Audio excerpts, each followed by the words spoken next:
მოგესალმებით, მეტრონომის სტუმარია, ბლოკჩეინ დეველოპერი ლუკა ვადაჭკორია. გამარჯობა ლუკა, მადლობა მოგზანებისთვის. დღევანდელი საუბარი შეეხება კრიპტოვალუტას, რომელსაც მოიაზრებენ მომავლის ფულადაც. კრიპტომ სრულიად შეცვალა ფინანსური სამყარო. ის საკმაოდ დიდი პოპულარობით სარგებლობს საქართველოშიც და მის ინტერესი ყოველდღიურად უფრო იზრდება. კი ბატონო.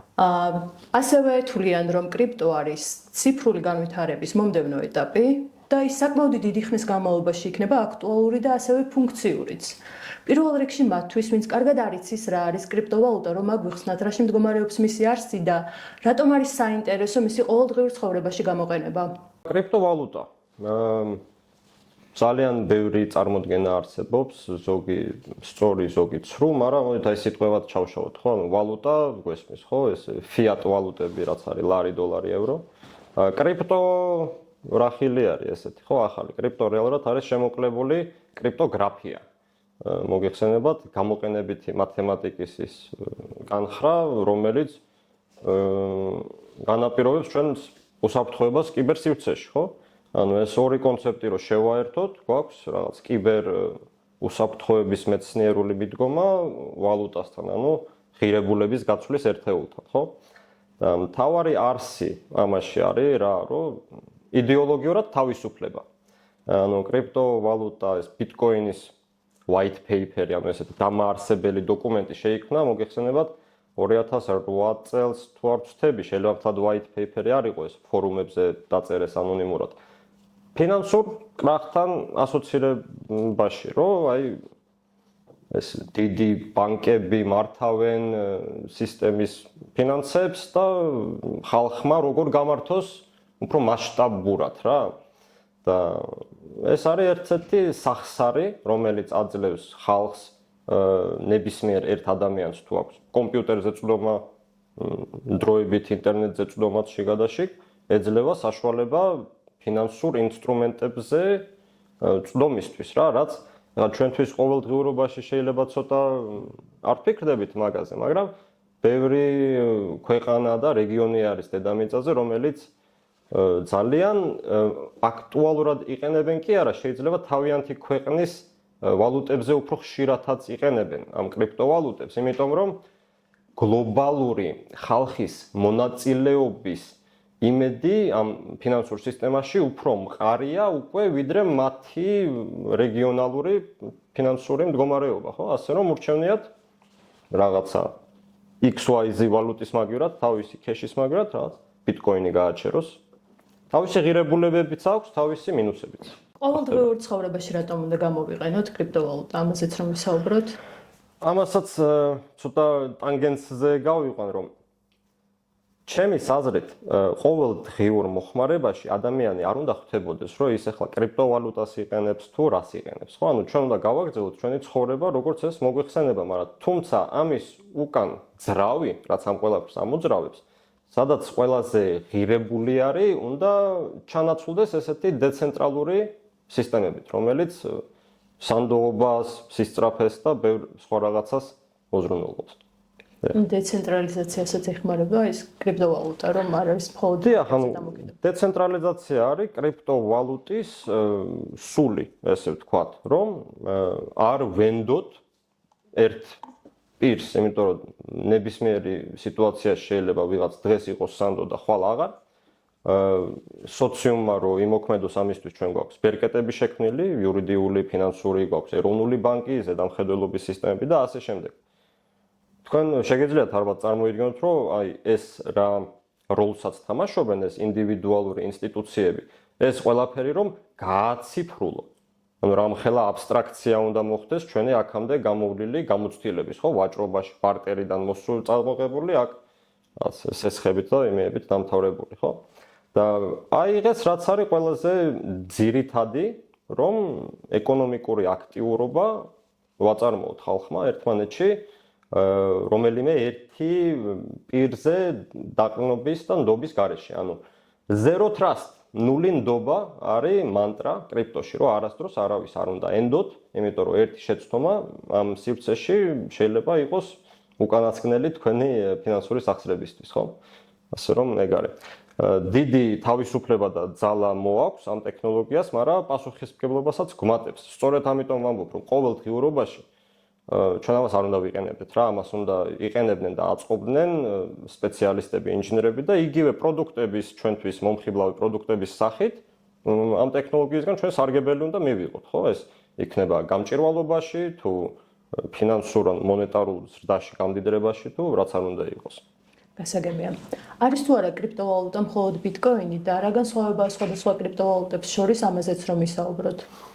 კი ბატონო, კრიპტოვალუტები არსებობენ მრავალნაირი, როგორც დედამიწაზე რაღაც 200-ზე მეტი ვალუტა არსებობს, ეგრევე კრიპტოსივრცეში შეიძლება ითქვას, რომ ყოველდღიურად ათასობით კრიპტოვალუტა იქნება და მან დანაყოფები არის, როგორც აი კლასი. მე კრიპტოვალუტას აღარ ვიყენებ სხვათა შორის ძალიან იშვიათად, ანუ ყოველდღიურ საუბარში მეგობრებთან კი ბატონო მარტივად რო გავეკ, მე ვიყენებ კრიპტოღირებულებები, იმიტომ რომ უკვე ვალუტის სხვა საკითხებშიც გადადის, მაგალითად რეალური სამყაროს სახსრებზე და ბიტკოინის მაგალითზე ძალიან ბევრი წამოიწია სხვა ქსელი, ანუ ბიტკოინზე და ამ სხვა ქსელებზე უფრო ვისაუბროთ, რომელიც ამყარებენ, ანუ საშუალებას აძლევენ, რომ კრიპტოვალუტა იმუშაოს. ხო და არსებობს კოპიოები ბიტკოინის, მაგალითად ლაითკოინი არის ბიტკოინის კოპიო, მერე დოჯიკოინი არის ლაითკოინის კოპიო. ამაში არის აზრიც ამ თავისუფლების, რომ მთელი ეს ტექნოლოგია არის საჯაროდ ხელმისაწვდომი. ჩვენ შეგვიძლია დღეს დავჯდეთ და შევქმნათ მეტრონომი კოინი და უბრალოდ იგივე ბიტკოინი იქნება ცოტა სხვა პარამეტრებით ჩვენ გემოზე მიღწეული. ასე რომ ძალიან ადრე უკვე ვეღარ ვიტყვი ერთი, უკვე იზრდება ეს სივრცე. მაგრამ იმ სტადიაში ვართ, როცა რადგან ახალი ხილი არის, ყველა ცდილობს თავისი, ესე ვთქვათ, ფეხი მოიდგას, თავისი პროტოკოლი დაამყაროს, რომ ის იყოს საბოლოო ჯამში გავლენიანი მაგ სფეროში და ესე მომხდარა და დიდი ალბათობით მოხდება კიდეც, რომ ფილტრაციები ხდება ამ პროტოკოლისა. იქნებიან რაღაც პოპულარობაზე ადიან და შემდგომ ისევ ავიწყდება ხალხს. თუმცა აი ძირითადი პროტოკოლები რაც არის ბიტკოინი, ეთერიუმი, სოლანა უკვე ყოველ დღიურობაში დიდ კორპორაციებთან, მთავრობებთან მჭიდრო კავშირში შედიან მაგათი მმართველები რა და ესეც უნდა დაიმახსოვროთ, რომ ეს ბიტკოინი, ეთერიუმი, სოლანა რაღაც კომპანიები კი არ არიან, ანუ მმართველები კი არ აყავთ. ყავთ რაღაც ზედამხედველობის გლობალური გუნდები, რომელიც ძალიან პასიურად ხელს უწყობენ მაგის მუშაობას და ძალიან უნიკალური ის არის მომენტი ჩემი აზრით ზოგადად, რომ ესეთ საშუალებები გვეძლევა ესეთ ტექნოლოგიის გამოყენების. Coinetze რომ გადავიდეთ, როგორ გაჩნდა მისი შექმნის იდეა, ამაზე რომ ვისაუბროთ და ასევე კრიპტოსერვისების შექმნისას რა არის თქვენი მთავარი მიზანი? კი ბატონო, Coineti დაარსდა 2 წლის წინ. დაარსებისთანავე მალევე დავემატე გუნდში კრიპტოს განხრით. ჩემი აზრით, ახლა დამფუძნებლების აზრებს ზუსტად ვერ გავშიფრავ, მაგრამ ჩემი აზრით რა გამოცდილებაც მე მქონდა, არაერთი პლატფორმა მქონდა ისედაც საქართველოში და საქართველოშიც იგივე მომენტი მქონდა, რაც გლობალურ კრიპტო ბაზარზე, რომ აი ახალი ხილია და ყველა რაღაც თავისას აკეთებს სხვადასხვა განხრით, შეიძლება სრულყოფილადაც არა. ესეთი შთაბეჭდილება შეიქმნა, რომ ბევრი ზედმეტი ფუნქციონალი აქვს ზოგ პლატფორმას, ზოგს ძირითადი აქვს რაღაც გვერდზე გადადებული და ასე შემდეგ. ჩვენი მთავარი მიზანი იყო, რომ რაც არის საჭირო ჩვენგან, აი ქართული კრიპტო ბირჟა რისთვისაც უნდა გამოიყენო და რისთვისაც გვჭირდება, ეგ პროცესები დავაოპტიმიზიროთ სრულად. ანუ კიდევ ერთხელ რომ გავიმეოროთ, რაც არის ბირჟის ძირითადი ფუნქციონალი, მარტო მაგაზე დავფოკუსირდით, იმდენად რომ უკვე ბირჟასაც აღარ ვგავართ რა, რეალურად უკვე აი ფინანსური კარიბჭე ვართ, უკვე ამ კრიპტო სამყაროზე და ეს არის რა თქმა უნდა ძირითადი სერვისი, რასაც ჩვენი კლიენტები ჩვენგან მოელოდებიან და მაგის გვერდზე ვცდილობთ რაღაც ინოვაცია შემოვიტანოთ, თლად ტექნოლოგიური ინოვაციები კი არა, არამედ უფრო სერვისული როგორც ახსენეთ ეს ახალი სერვისი, რაც ჩვენს მომხარებელს ჯერ ანუ კრიპტო ეგრე არ დაუნახავს, რომ ვთქვათ, ეგრე გამოიყენებდა, ხო? მაგალითად, აი ბოლო დროს დავამატებ gift card-ების შეძენა შეგვიძლია და სხვა 1000 რაღაცის. მაგალითად ასევე სხვა ბირჟებთანაც ვართ დაპარტნიორებული გლობალურ ბირჟებთან, რომლებთან პირდაპირ არხები გვაქვს ტრანზაქციის. ანუ ეგ რას ნიშნავს, რომ ჩვენ შორის ტრანზაქციები არ ხდება კრიპტოქსელზე, არამედ შიდა რაღაცა პირდაპირ არხებით, რაც უფასო და შეღავათიანი არის შესაბამისად. ეს მგონი არ არის ადგილობრივ ბაზარზე. და ესეთი განხრებით ვცდილობთ რაღაც ახალი ღირებულება დავდოთ, შემოვიტანოთ ადგილობრივი კლიენტებისთვის. ახლა რომ აღწეროთ, როგორ მუშაობს თქვენი პლატფორმა? კეთილი, ჩვენ გვაქვს ძალიან ოპტიმიზირებული პროცესი პლატფორმაზე ოპერაციების განხორციელების. რეალურად გადახვიდეთ ჯერ ჩვენს ვებსაიტზე coinet.g.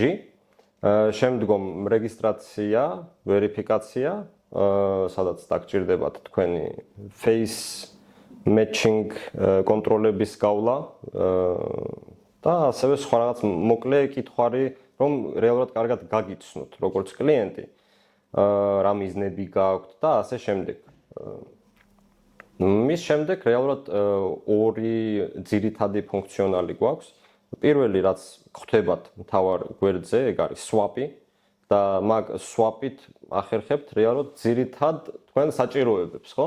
რაც რისთვისაც დაინტერესდით. ანუ რეალურად როგორ მუშაობს ეს swap-ი, რომ როდესაც დავერიფიცირდებით, 1.5 საათი შეიძლება მაქსიმუმ დასჭირდეს.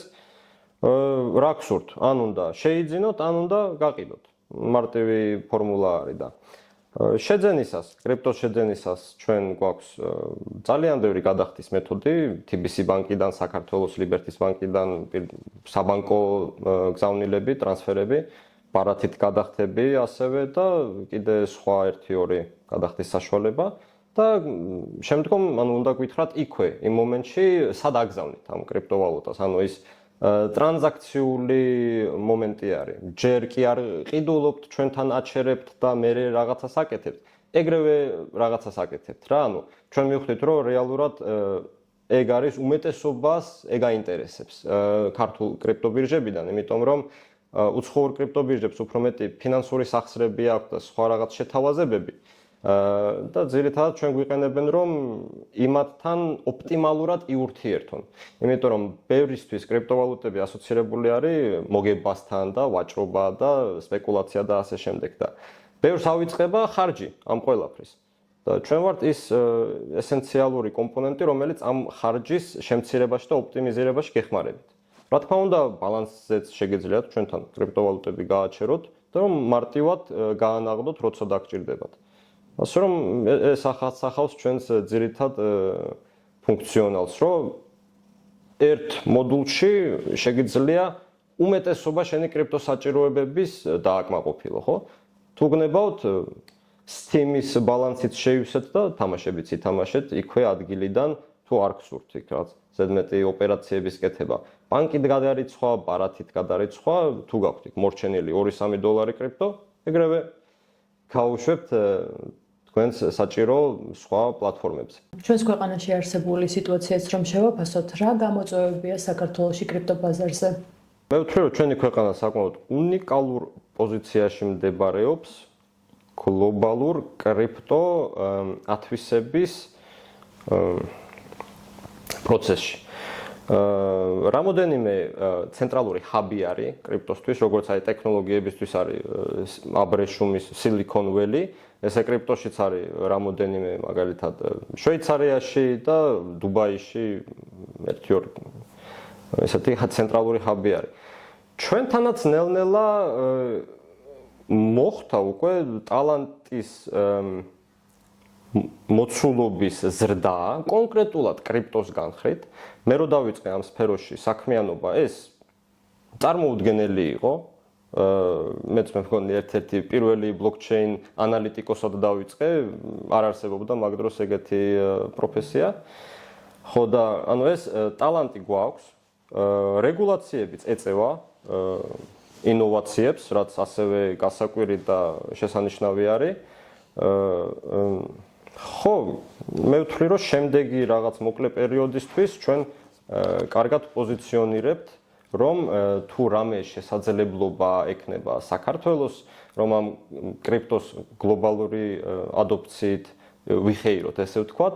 მე მგონია ჩვენ გვაქვს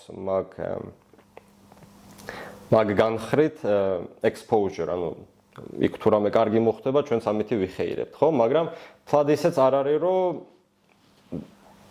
თავისუფალი wild west იყოს, ხო? ანუ უკვე მიხვდნენ ალბათ ეროვნულ ბანკშიც და სხვაგანაც, რომ მოცულობები იზრდება, ბრუნვები და ტრანზაქციული სიხშირეები იზრდება, кейსების მრავალფეროვნებაც შემოდის, უკვე რაღაც სხვადასხვა მოთხოვნები არის კლიენტურისგან, უკვე კრიპტოკომპანიებსაც ასწრებენ აქ და შესაბამისად ჩვენს სხვა ევროპულ კოლეგებთან პარალელურად მივდივართ მაგ კრიპტოს რეგულაციის გზაზე.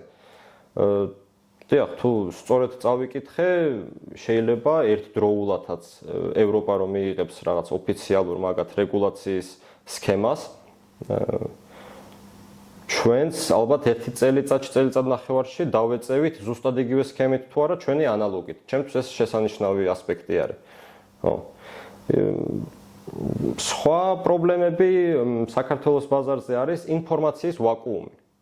აი მაგალითად ერთი წლის წინ ვიყავი ფსიქოს ასაღებად მისული და ჩავწერე სად მუშაობდი და კრიპტო გაახსენა და მართლა შეიძლებაო მან ფულის გამომუშავებაო. ჩემთვის ძალიან პრობლემატიური არის. როგორც გითხარით, ადამიანები ამაზე არ უნდა ფიქრობდნენ რეალურად. იმიტომ რომ ხალხი ამით ხეირობს ინფორმაციის ნაკლებობის გამო უამრავი სკამერული და თაღლითური სქემა გაჩნდა ადგილობრივ ბაზარზე. ბოლო რამდენიმე წლებში რეგიონალურ ბაზარზეც. ასე რომ, ჩემი აზრით მთავარი არის განათლება საზოგადოებრივი, ზედაპირული, რა თქმა უნდა, რომ რა და როგორ შეხედოს, როგორი მიდგომა უნდა ქონდეს მას აი ამ ახალი ტექნოლოგიის კრებულთან, ხო? თქვენ ახსენეთ სქემები, სხვადასხვა სკამერული სქემები, რომლის მსხვერპლიც ბევრი ადამიანი გამხდარა. რას ურჩევდით მომხმარებლებს უსაფრთხოების დაცვისთვის და როგორ შეგვიძლია ავირიდოთ თავიდან სწორედ ეს სკამერული სქემები? უპირველეს ყოვლისა, ეცადეთ, რომ კრიპტოს ახსრებთან გულწრფელი იყოთ თქვენ რა მიზანი გაქვთ. ანუ დასამალი არ არის, რომ ბევრს უნდა მონეტარული ზრდა, ხომ? ესეთ შემთხვევებში თქვენ ანუ ჯერ უნდა თქვენთვის ლოგიკურად დაფიქრდეთ, საიდან მოელოდებით ამ მონეტარულ ზრდას. რაღაც ბიტკოინის ფასი აიწია, მშვენიერი, ანუ სპეკულაციას ვეწევით, რომ მოველოდებით რომ აიწევა. მეორეს მხრივ, ანუ ეს თაღლითური სქემები საიდან მოდის, ამას რატო ვახსენებ, რომ გვპირდებიან რაღაც შეთავაზებებს, რაც it's too good to be true. ზედმეტად კარგი შეთავაზება არის, არ ამჯერა. და თქვენს რაციონალური და ლოგიკური უნდა იყოთ ესეთ საკითხებთან, რომ თუ ზედმეტად კარგი შემოთავაზება არის, ჯობია თავი ავარიდოთ. ეს ვახსენეთ დამანგრეველი რაოდენობის ფინანსური სახსრების ჩადება ვახსენეთ უკვე ჩემი აზრით. შემდეგი უფრო დეტალური საკითხები არის, ანუ გააჩნია თუ გადიხართ ყოველდღიურ მოხმარებაში კრიპტოს და რაღაც გიგროვდებათ ღირებულება, რომელიც გინდათ რა თქმა უნდა რომ დაიცვათ, მაშინ უკვე უნდა გაუფრთხილდეთ იმ დივაისებს, гаджеტებს, სად იყენებთ, სად ინახავთ თქვენ საფულეებს, თქვენ საიდუმლოებს და ასე შემდეგ. კიდევ ბოლოს ვახსენებდი, თუ სადმე გარიგებებში მონაწილეობს კრიპტოვალუტა, ვიღაცა კვირდებათ კრიპტოთი გადახდას, აუცილებლად წინასწარ გადაამოწმეთ საიდან მოდის თანხის წარმომავლობა ამ კრიპტოვალუტის.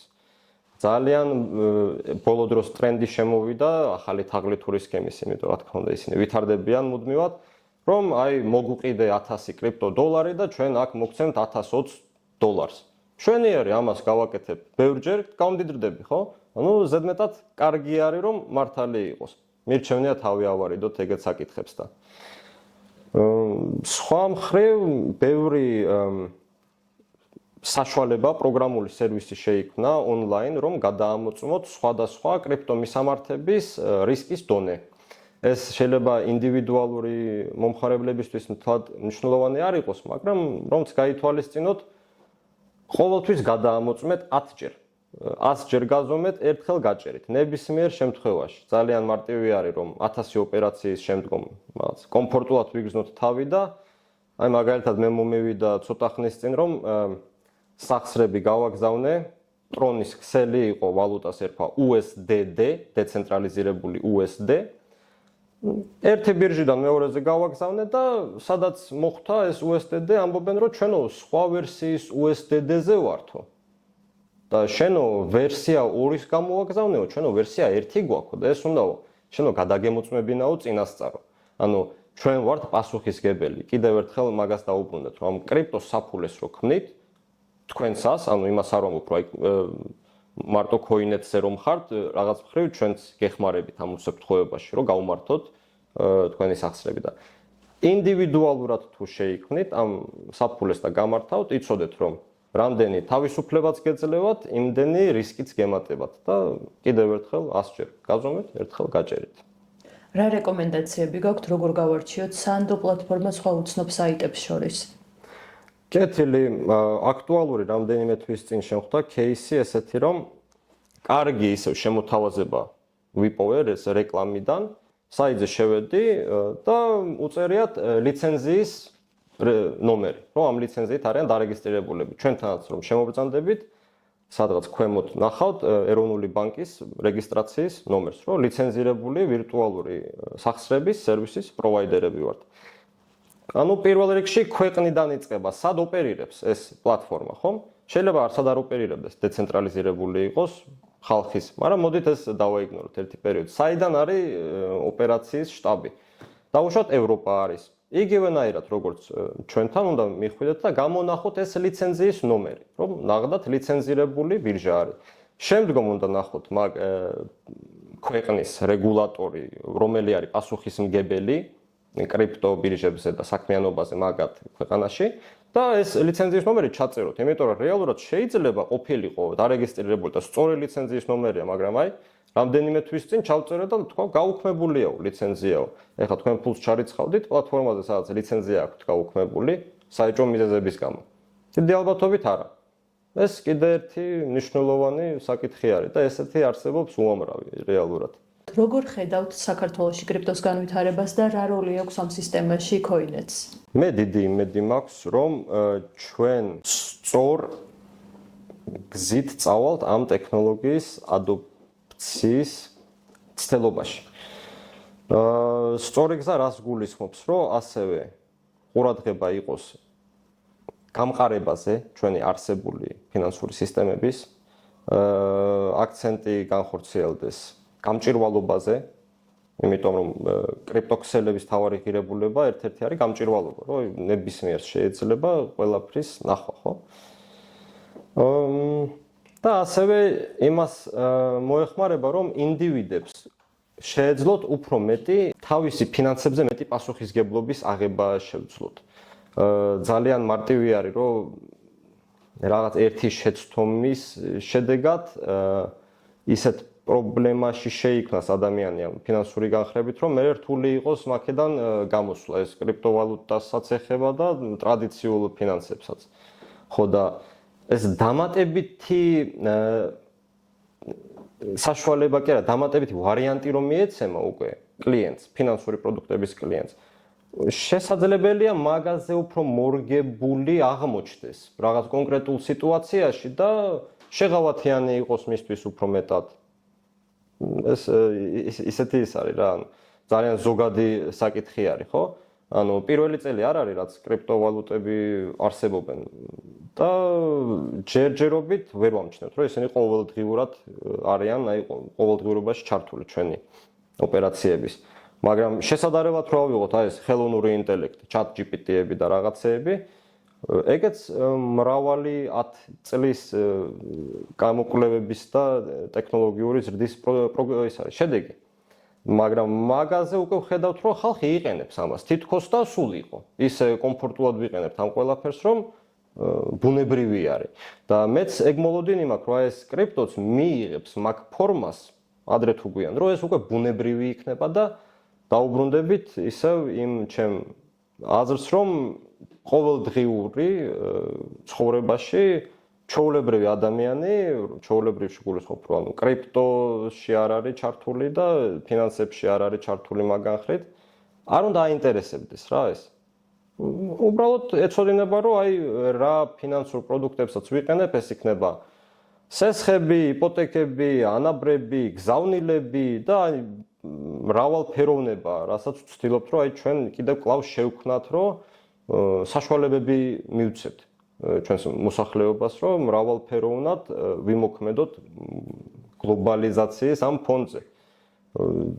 მოგეხსენებათ, რომ გზავნილებებზე ვართ ძალიან დამოკიდებული ქვეყანა, ძალიან დიდი პროცენტი ვაქვს გზავნილიდან შემოსავალი და თუ გაქვთ ვინმეს მაგასთან გამოცდილება, გეცოდინებთ, რომ საკმაოდ ძვირი არის მაგ გზავნილის გაგზავნა და აბა უცებ გონებრივად რომ გადავთვალოთ, ხო, რამდენი გზავნილი იგზავნება, მაგაში რამდენი საკომისიო იხარჯება, შეიძლება მილიონებში და ათობით მილიონებში გადავიდეს ეს საკითხი, რომელიც საქართველოს უნდა შემოსულიყო ჩვენს ბიუჯეტში არა, მაგრამ მოსახლეობის ჯიბეში და დარჩა საზღვარგარეთ. იმიტომ რომ ჩვენ ვიყენებდით მათ კერძო, ცენტრალიზირებულ ტექნოლოგიებს, ჩვენ მათ ვენდეთ და ასე ვშვებით მრავალი 10 წელი არის, ხო? გასაგებია, დიდი მადლობა ლუკა, საინტერესო ინტერვიუ იყო და ჩვენს მაყურებელს დაეხმარება. უკეთ გაიგოს რა არის კრიპტოვალუტა და როგორ მუშაობს ის.